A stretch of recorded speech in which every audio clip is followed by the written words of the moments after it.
Hi friends, రాజస్థాన్లో జైపూర్లో మేమున్న ఇల్లు. ఈ హోమ్ టూర్ మీరు కూడా చూసేయండి. ఎంట్రన్స్ గేట్ అనేది ఒక చిన్న ఫోటో చూపించాను కదా, అలా ఉంటుంది. స్టెప్స్ పైకి వెళ్ళంగానే ఇలా 2 బెడ్రూమ్ హౌస్, లివింగ్ ఏరియా చక్కగా ఇలా సోఫా వేసి ఉంటుంది. ఇది రెనోవేషన్ జరుగుతూ ఉండడం వల్ల కొద్దిగా డస్టీగా ఉందండి, బట్ రూమ్స్ అయితే నీట్ గానే ఉన్నాయి. ఇలా లోపలికి వెళ్తే, లివింగ్ ఏరియా నుంచి లోపలికి వెళ్తే మనకి అటు ఇటు 3 బెడ్రూమ్స్ విత్ అటాచ్డ్ టాయిలెట్స్, అలానే ఒక చిన్న కిచెన్ విత్ యుటెన్సిల్స్ అన్నీ ఉంటాయండి. ఇండక్షన్ స్టవ్ కూడా ఉంటుంది కుక్ చేసుకోవడానికి.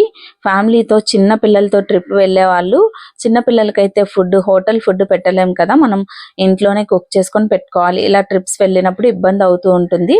అలా కాకుండా ఇలా సర్వీస్ అపార్ట్మెంట్ తీసుకున్నారనుకోండి, మనకి ఇంట్లోనే అంటే మనకు అక్కడ ఇచ్చిన కిచెన్ లో ఫుడ్ ప్రిపేర్ చేసుకొని పిల్లలకి పెట్టొచ్చు. మనం సౌత్ ఇండియన్ ఫుడ్ ని మిస్ అవుతున్నాము అనుకున్నప్పుడు కూడా చక్కగా అన్ని చుట్టుపక్కలే దొరుకుతాయండి. మనం స్విగ్గీలో ఆర్డర్ పెట్టుకొని కూడా కుక్ చేసేసుకోవచ్చు.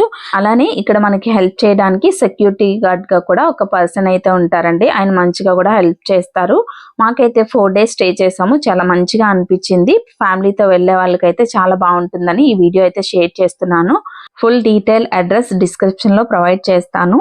ల్యాండ్ మార్క్ తో సైతం ఇస్తానండి. దీని పేరు అయితే free birds home service apartment అన్నమాట. దీనికి ల్యాండ్ మార్క్ తో సైతం ఎక్కడ అనేది మీకు కింద డిస్క్రిప్షన్ లో ప్రొవైడ్ చేస్తాను. మీరు క్రోమ్ లో సెర్చ్ చేస్తే ప్రతి యాప్ లో కూడా దానికి ఎంత అమౌంట్ పడుతుంది, దానికి ఫుల్ డీటెయిల్ అడ్రస్ వచ్చేస్తుంది. మీరు ఎవరైనా జైపూర్ వెళ్ళాలి అనుకుంటే తప్పకుండా ట్రై చేయొచ్చు. అలానే ఈ ఇన్ఫర్మేషన్ మీలో ఎవరికైనా యూజ్ అయితే తప్పకుండా ఒక లైక్ చేయండి.